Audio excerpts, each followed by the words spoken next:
for information me wo se me ne wo kase no omo ne awura no bi de se manase azura awini and some journalists and one more communicators akose dem atnase a wo mo di nkomo plan na the big push no mbegu nanim ase. President Mahama is not in the business of skewing anything to disadvantage the people of Ghana. Big push projects are on site, they are ongoing and shall be completed on schedule.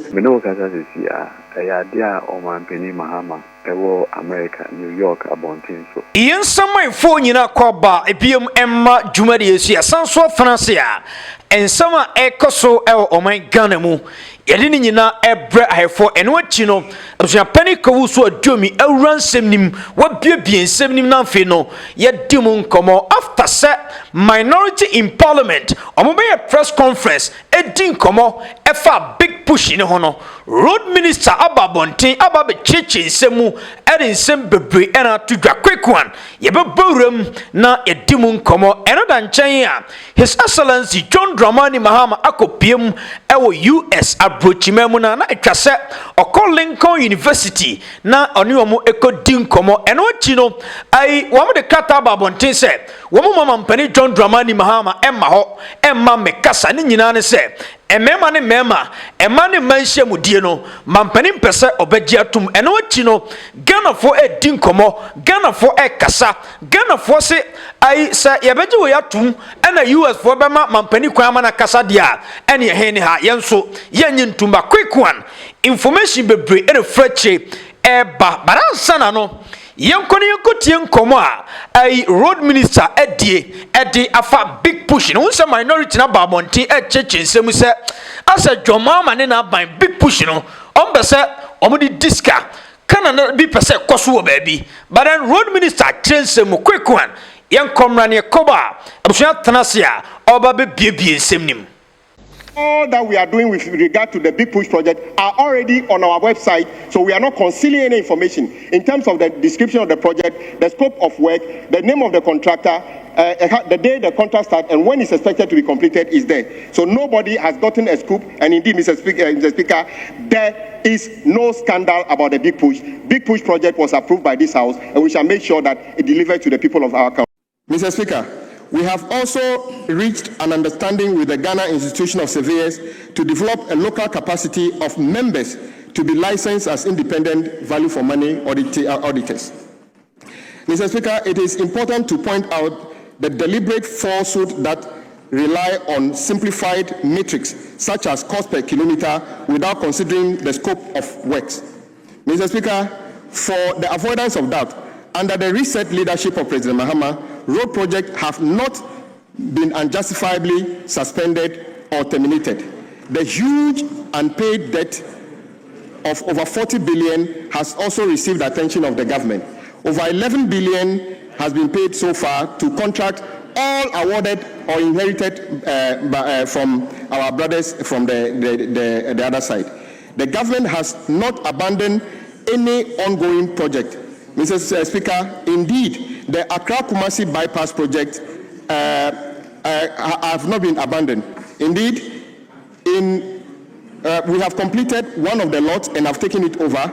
Mr. Speaker, the rest of the lots have been programmed to be budgeted for in the 2027 budget if Parliament approves. Which projects are on site and are ongoing, and by the end of 2027, Mr. Speaker, you will see a lot of completed road projects that would enhance our economy, make our roads safer, and this is why I tell colleagues, let us work together to make sure that we protect the big push. Let us not fall for any agenda of anybody outside of this House. This is the House of Parliament. The debate, the formulation of policy of anything that has to do with governance stands here and not anybody outside. And I want to take the opportunity to thank the entire country for the support they've given to Big Push. President Mahama is not in the business of skewing anything to disadvantage the people of Ghana. Big Push projects are on site, they are ongoing, and shall be completed on schedule and on budget. Thank you very much, Mr. Speaker, for the opportunity. Okay, Kwaku, Mamu Kwaba, and then some dosun, but I'm saying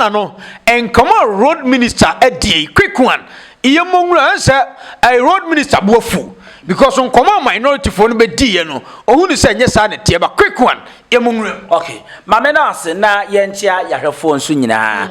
Kwaku BBNC the asie nyina ne se ade na da ho na ye big push no se John Dramani Mahama anya Akufo Addo amamuofun ne bi na odi so se de o maka ne nhyehyɛ ya o maye na wagu NPP party no sɛ ekwan awodo a wo ma hyase a o mo ye no na Dankwa Akufo Addo 8 years wantumi anye no ebi na wa santema ntema ye so am interchange no wantumi anye nti obi di 4 years ya wo ngu party no ɔnie pa dibeta obi onye badwem bia wo dwem bia wo kwa no so bia abeto abade atia wo but me nso manya sa information sɛ minority for no ne MPP for na tenase aplan sɛ ɔma nhwɛ yie na John Mahama etimi ye big push no ɔyɛ ye Ghana akwan a ebe di so mbeba power na me kan ehwa na ekusi a wo dia mate sa issue eno na dia be wo so ma me Kotokum bridge won mo tena ho mfinhia nwotwe ntimi anye wo ba ye wanya 3 months kra na okoyeye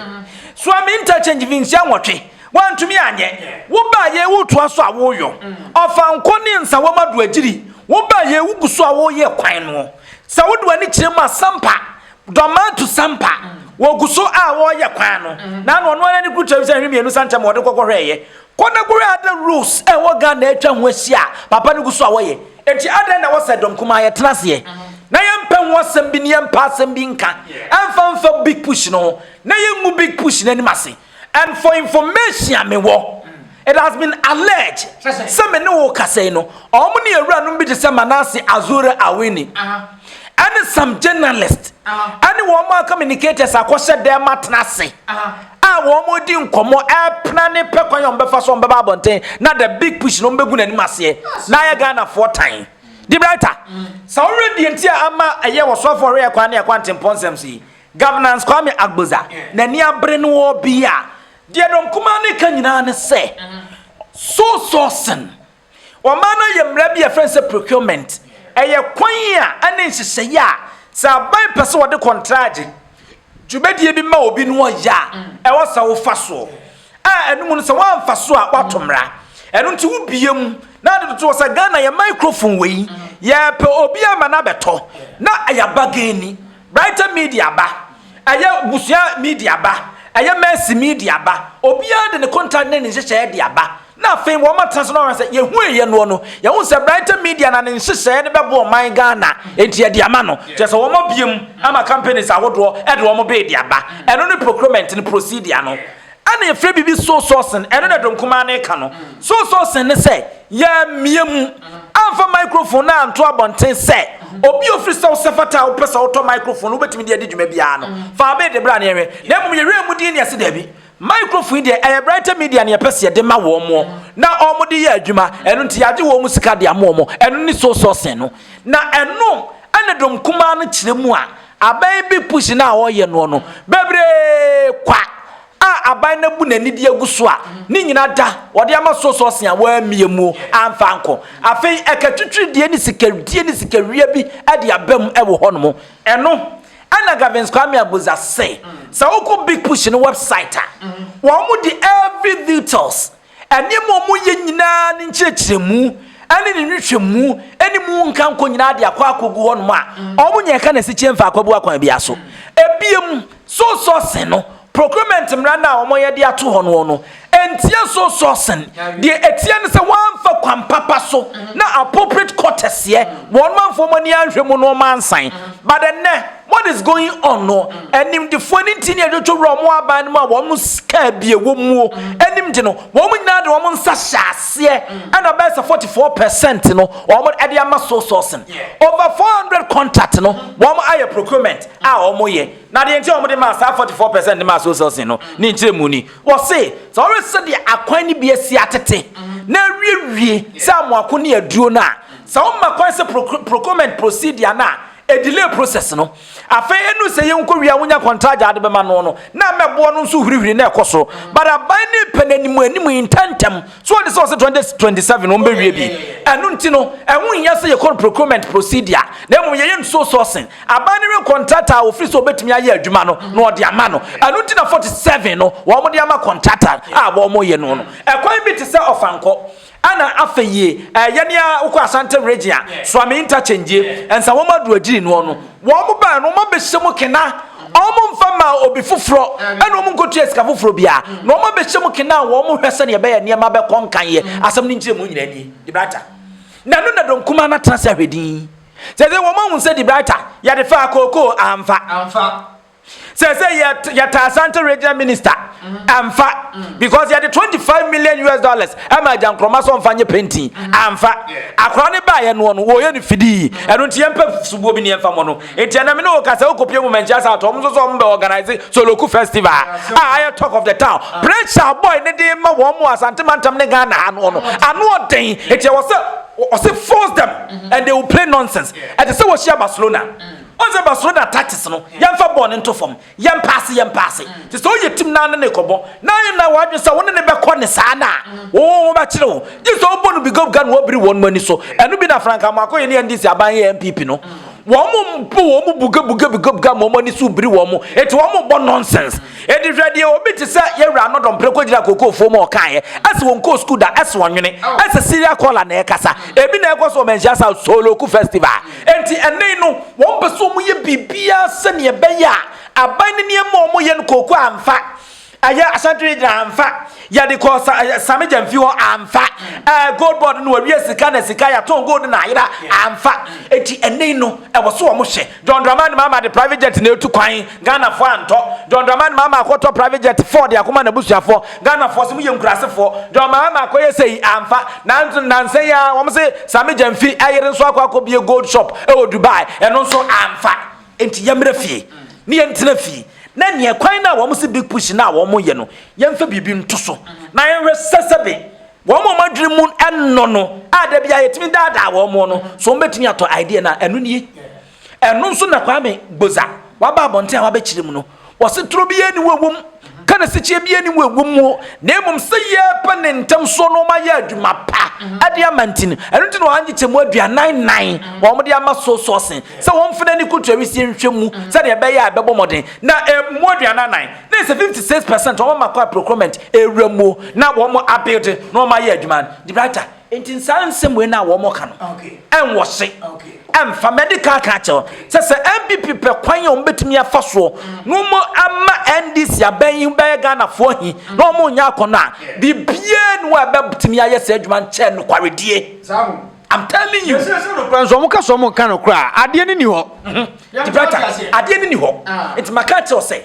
wo ba bonten de na wo se o ye aban ya ade o no kwasem ni NDC abo modern so Russia ni Ukraine toko ya na ye personal ha adwen ya eguso koso ene Israel ni Iran wo mu guso ko dan so ria niema bo no nhyɛ dan koso santie mo maba so but ye ka kyerɛ mo ne sɛ samo ma yakonya 2028 a ye ba be ye de chesa Ghana ni a wo ti no sɛ pa fe de nkrofo no wo mu ka no kre enti ye mo chance ba no be gyina na be to ayampia na sela pesa wo kyerɛ sɛ wo de wonim nyansa what is going on wo wiase what is going on wo Ghana no ye de yintimi mfie ni ye dwene nwene ni ehu a ehu ye him more e ma Ghana for time more eno ne ehu ne sesi an quick one yonkene story so enti rescue ne so a wey His Excellency John Dramani Mahama as a kopie mu ewo US abrochima mu na etwa se Lincon University wo to mo safra no a enka wo mo se beba be man award but then eno achi eno mo sase da bi John Mahama eba enye yie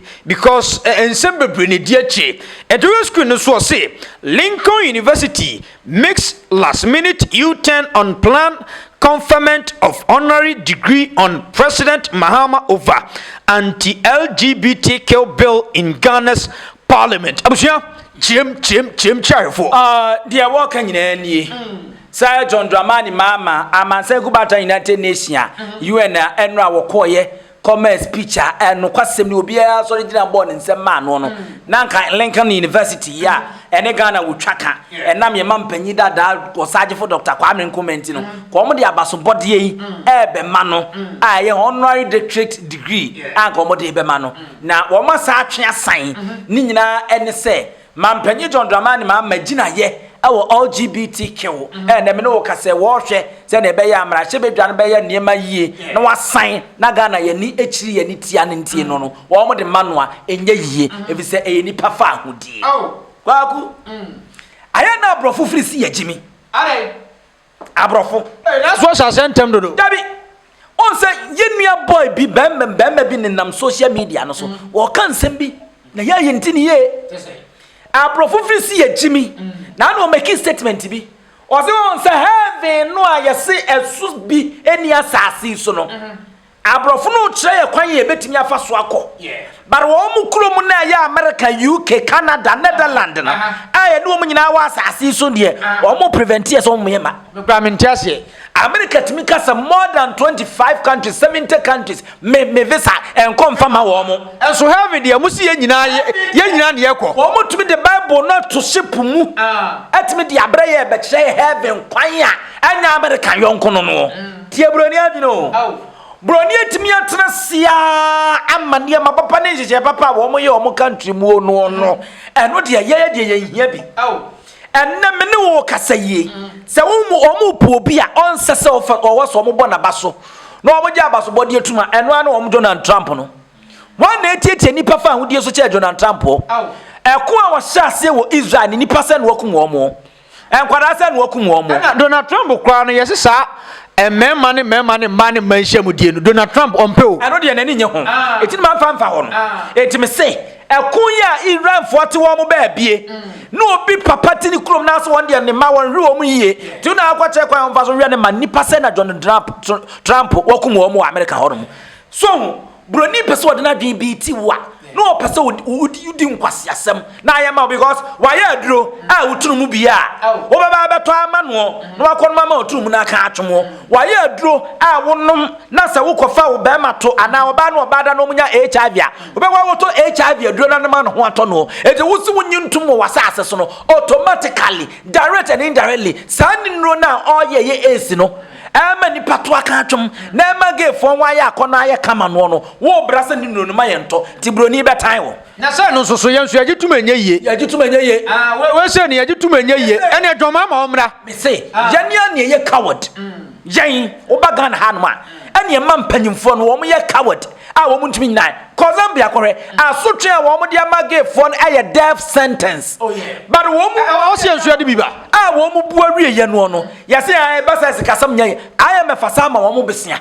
a wo mo de yo mo country wo mo su ge mo nyintumu and there is no way ge no betinye nyansaso bia wo sikasam so wo Ghana because IMF na ye sesusu da won ma ye nyina ye contribute eti edu ba bi na wo chewa wo mo yibi ma wo no mo boa wo ma sa betua ade na kwakwa se asese wo mu so mpanifo no mo gitumu a ai abrofo no mai ska exactly that's the issue na se yenso so ai me fa ne se eniema ewo ye man yi mu no gold timber ene niema ewo ye man yi mu no yanka se betima tu dia boy ho bra eno na kwase broni ehunu se yagimi yentime nwene ya akwadwefo etieti asase pesa so kra ni Burkina April won tosia ono te desert ho etie ne yenwuna wo mo se ukogitumu a ye ma usika but John Mahama me sure se emfri na kwankosi 2027 no this bill never call Parliament John Mahama be sign Parliament ne de wo ho na akase wonu mu bewie na omo de akoma no omo sign ene no ne ye twan ye ani montimi nkase won sign po abra Parliament bo bewie e de say na dan kwa kufado omo wie omo de call ya one sign no John Mahama ntimi nkase won sign eno nti no sa doctorate degree no sa PhD ni ti o enye se John Mahama call Lincon University awie o ana wo wie school na ye de na passport ye be ma na ye se onye LGBT tunti amfama wo eye we bi a wo ye se na memete yi yarefo betimi akase se de ye hwe di brighter se de abusuan bon ho moden se de commander bon moden se de big bon ho moden se de brighter bon ho moden no yanea ye pese ye de title bi de ma wo mo ye PhD in communication PhD in political analyst onko hu school nkosu ade wo da bia mu ene ye de ma wo se school a wo kowie ye na emomo waduma pa wo ye ne ye de sa doctorate award ne ye de ma wo eti John Mahama won call Lincon University no ga se wo be wie ntima amfa ama no because wonye ge ntum ti amfa ama no abasobodi ade hye nan munyam na no wo call ayi wan kwankwa gibi so Lincon University say John Mahama anyi ge ntum enti wo mo mfa PhD award mfa ma no a ebema John Mahama big push na wo ye na jaya na ebema ketenketen agogwa ketenketen be wuwa Baba Shanti Regional Minister want me anya Ashanti first ni bi won 25 million US dollars e de ma jankroma so mfanye painting no e baba John Mahama so go for 50 million so de be painting won and what is the essence of that PhD Lincoln University yeah nya mfa na no because LGBT na mo de moto na mo se mo de amutim kro mo ma de moto atom eti mo bedi mu ni ai Ghana for se ye de ye be ne de afam na mema na fama na manso afa mema enti ye de ye ni nye ho sabia kroto obie ni wa wakase LGBTQ ni ade no na ni chiri anaso otua na emom samosem ye nye ne public ni ye nye ne mra ama me kwanse de be ya so obi gina padwam kra no ofe be ma no a enko enu na Ghana for se won mo mpe kromfo wo bokro no ankochi na yekuno eti sese ye dane sori na kromfo wa Ghana nyina nso won mo nso right wọ́n nso pese o so mo bokro no eti ye mfa nkom na hye bedwafie ne anyuntum ne mokro no a de brata obaja atum eti wo ye ge aja wa de secret enso ye choose so aso be hye no ntina kro na wo say na wo sa death sentence ne bam ntina kro no ko bokro no ye kye na ye ntina wonsa no ko bare ye kye na ne ye de no court ne akọ sentence no sa na tie eti ye wa de secret kase wo ma ne nyintum anna Ghana for ka enti Lincon University on form nkwasi asem fantra they should get out with their bullshit. Let me speak English to them. The Lincon University, they should get out with their bullshit. We don't care about what they are caring. What's the essence of the PhD degree? What's the essence of it? Master, get out of you and let we be ourselves here. Quick one. When you know chinu ena eduji tamakulu akwako dinko bi afa sansemi ya ho na abusua ai eduji tamakulu de obenjo mama pa entu de yenya konwa na yentie nkomo a wadi afa sansemi ho ena fe big push no ya dia Lincon University unu se sa university na Ghana yaman penia ode faudi de ba o Mahama o sajefo Dr. Kwame Nkrumah University no in Okoye in the 1930s. Na Kwame Omwa University na that now also Ghana man penny your Mahama idea obon no more than pan. Me no kasa sia idea o man penny Mahama ewo America New York abontin so UN are all pushy this agenda say Sebi, yenuanom, yenananom, ye form into slavery. Ye tuntomo. To say the ton idea or tonaton.com. And Gravokra nim se enam so ena Black Friday buy day near the ton kwa. Not ye the nipa the sign. One was ye kufi ni amano. Ye call asoya ye kufi ni amano. Ani. Sana me ye Tony Patterson. Ewo America bontin so. Na sadie no na akosua for over a century. Eno ho na Ghana man peni and only did a crusade. Sem raba sadie friend reparation ebeba. Reparation ebeba. Inti sa enkuta wodi back and forth na so be manu be ma be ware inti no yempene so emfa award no ma o sene ya de pa ba communicate we issue ye no wo tro no wo explicitly that's the reason mama it's a badge of honor. And Sebi, I am so proud of my president. I am so proud of my president. As a president, I will make a profound statement on that since I'll be a man. Penny say, President Mahama,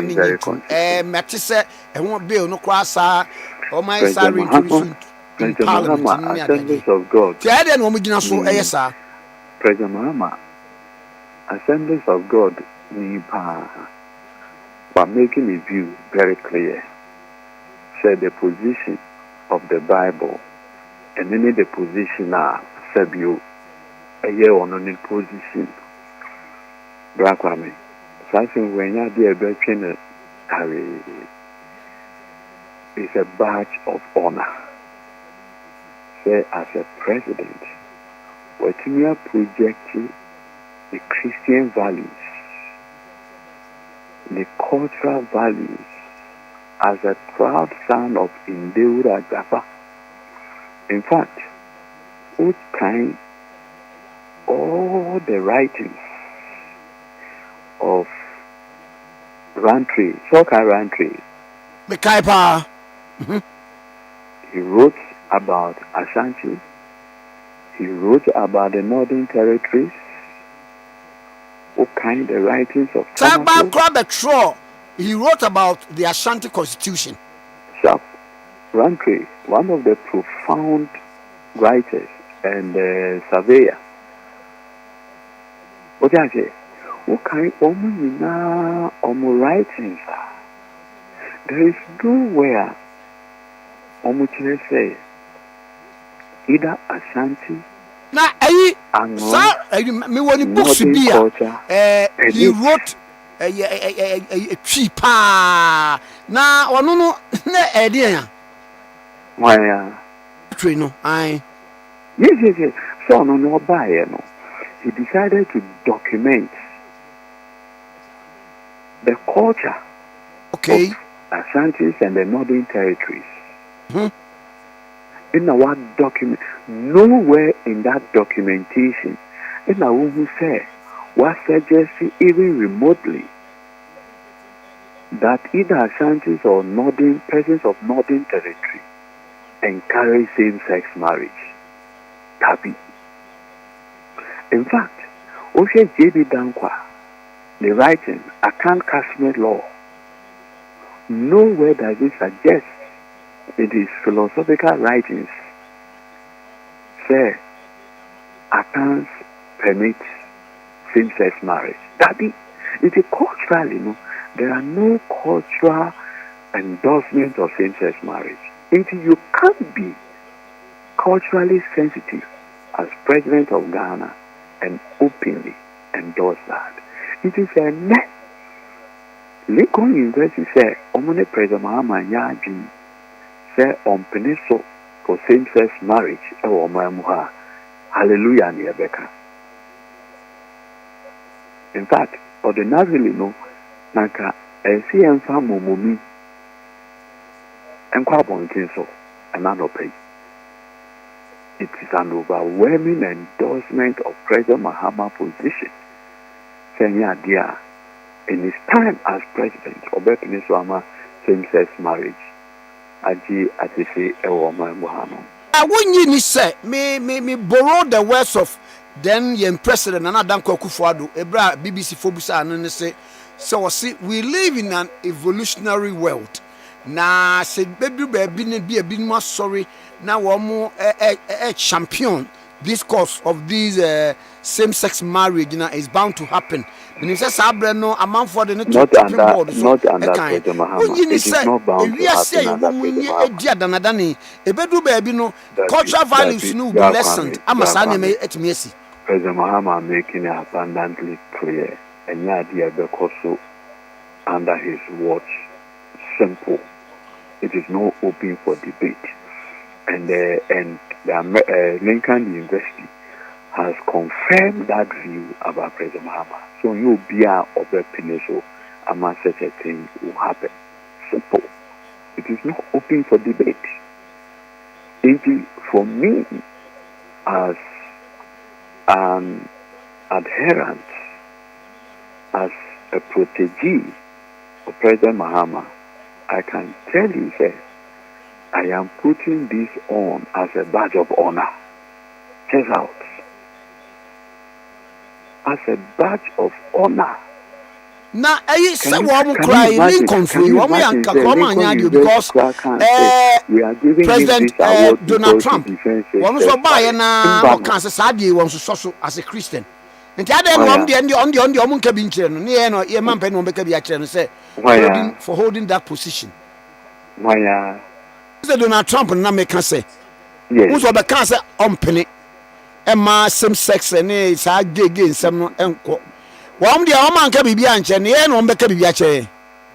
I say bia President Trump who didn't agree even Harvard University crowd take funding from them. You know we say President Trump you be out with me intimidating okra. In our President Mahama making is very clear that is the president of a sovereign republic. You can take your award. You can keep your award. You will never sacrifice the sovereignty of Ghana for an honorary degree. Never ever. President John Dramani Mahama, as the president of the Republic of Ghana, would never trade the sovereignty, the dignity, the respect for Ghana in the Committee of Nations for honorary degree. And so, President Mahama is a proud Ghanaian, a proud grandson of Chief Ndewura Japa, okay? A proud Gunja for that matter,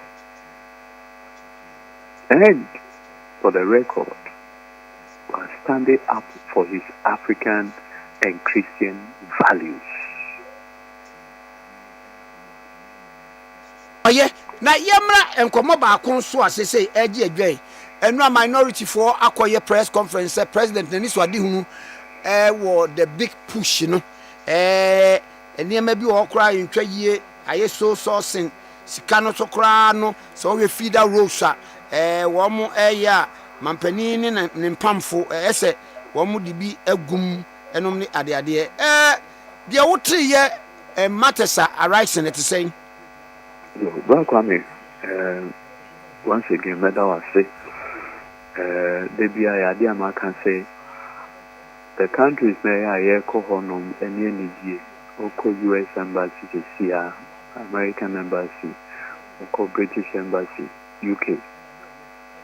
Any the many embassies, who Ghana 40 members, probably bra, or more Kwanyakwa Bruce. And no one who pia into a airplane and see a opportunities.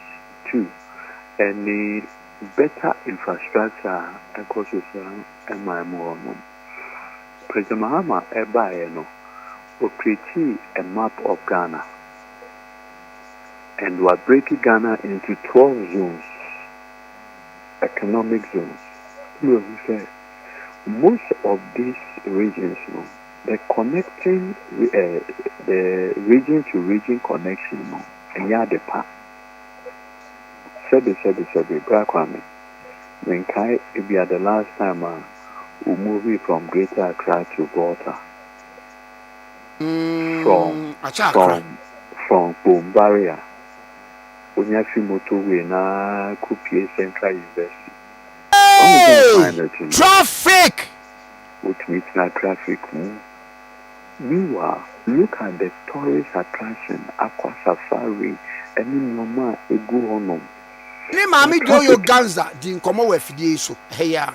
Was it for a down omo wo island o kan abenya be to. Extra ni your man your na great tourist attractions.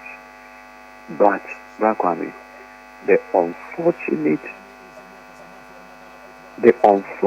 thing in this Brakwame, the roofs and it creates unnecessary traffic. Into weekends, most of our tourist facilities are very expensive. Brakwame, Okwa Bridge open a very good hotel. Oceaneboa, very good.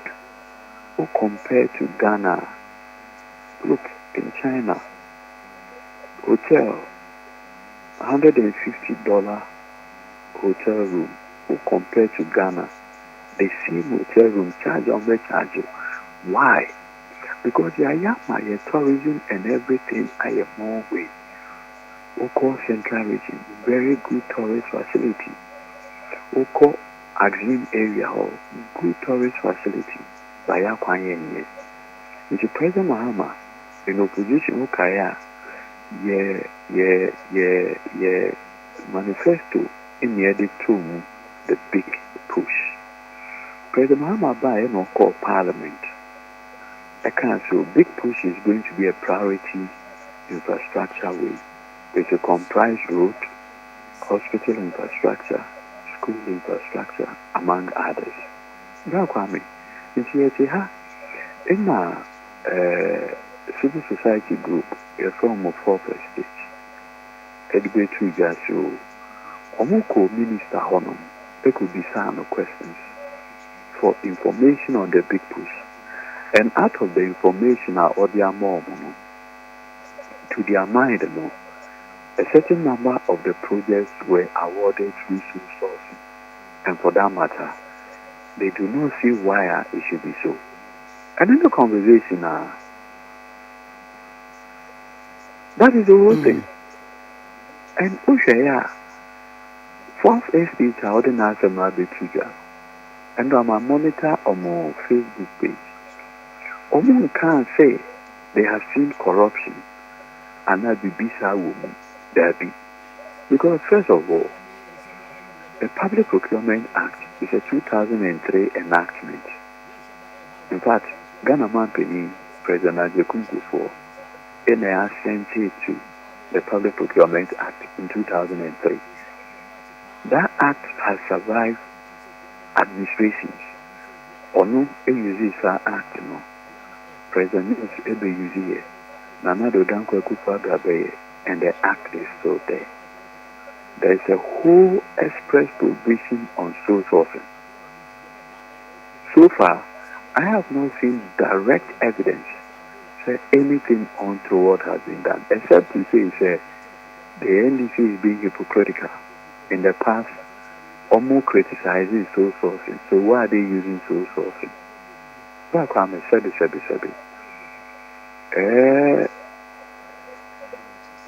say, the NDC position on sole sourcing is a matter of public record.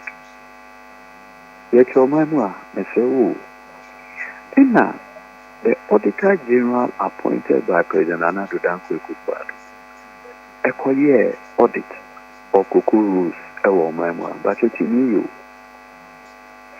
Oh, yeah, audit in the in what debate you just said, about 85% of the Cocoa Roads projects awarded under President Akufo-Addo were awarded through sole sourcing or restricted tendering. And then the Auditor General then concluded, say, the contracts that were awarded through sole sourcing appears to be more expensive than those done through competitive tendering.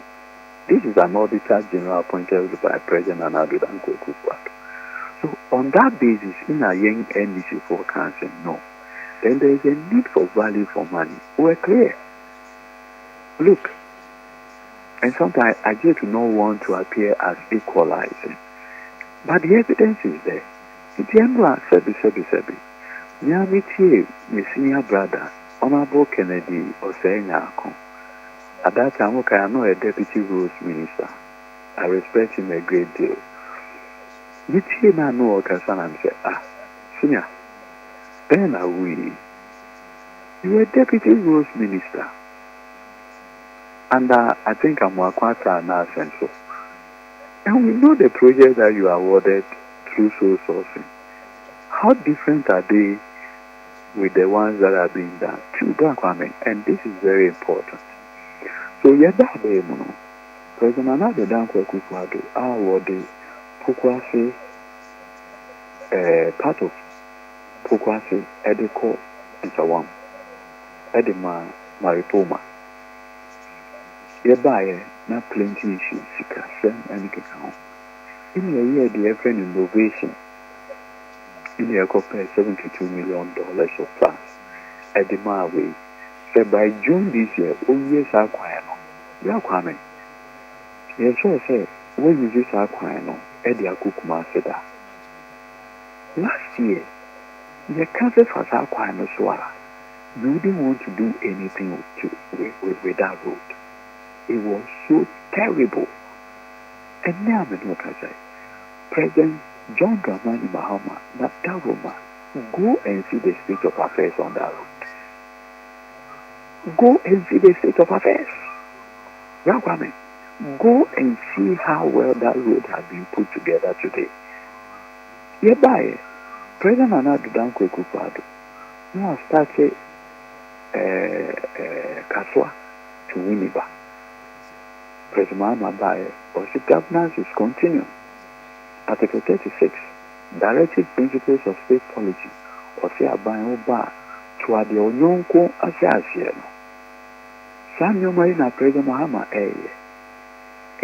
at the various moment minimum Obi can say there is any corruption with the big push project so far until we see evidence of corruption.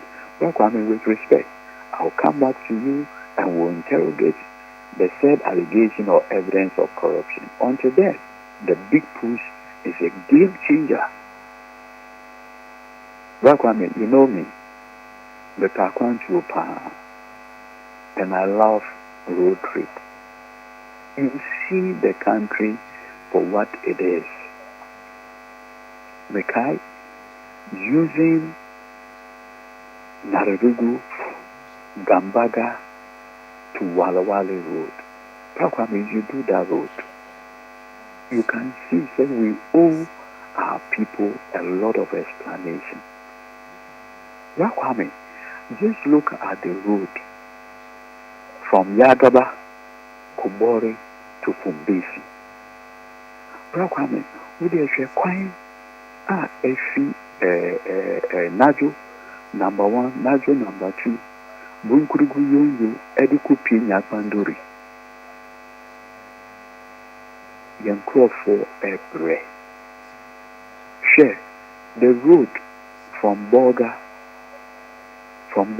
to Zuarungu, Zuarungu to Nabdam, Nabdam to Zebla, Zebla Pomakong to Boku. Koshe, the Kwaina Efi Boku, Ediku Pie Misiga, Ediku Pie Kulungugu. Shekwaya Efao, Ediku Pie Pusiga, Pusiga to Tempane, Tempane to Garu. That's why me Yakwanya in Yakra. President Mahama is looking at speed. He is looking at completing this project as quickly as possible. And that is why we have justified the need for sole sourcing when it is necessary. Until now, there's no evidence of corruption. Sebi, Ugo Ministry of Roads and Highways on the website, Minister Kwame Abuja will publish all these road projects. You can go and inspect. Anybody that has anything to hide will not, in the spirit of transparency, publish it on the website. The black one, Tobu to minority for a year, me and say, more than any year, Tobu to Baba, Tobu to Baba, one my affiliate. Mampedi Mama, Tobu to no winning or Yano. Means out here. Obi person can Tobu to answer my NPP. Yet your mamu how from nowhere na Minister Mwakwata in the most reckless manner. As we abolish Tobu at the time when Parliament has not even given approval for it. Or we have forgotten so soon. And then the same people who did this thing, you are now asking the Tobus to come back. They should allow President Mahama to govern a medium. Ana, Mamena was saying,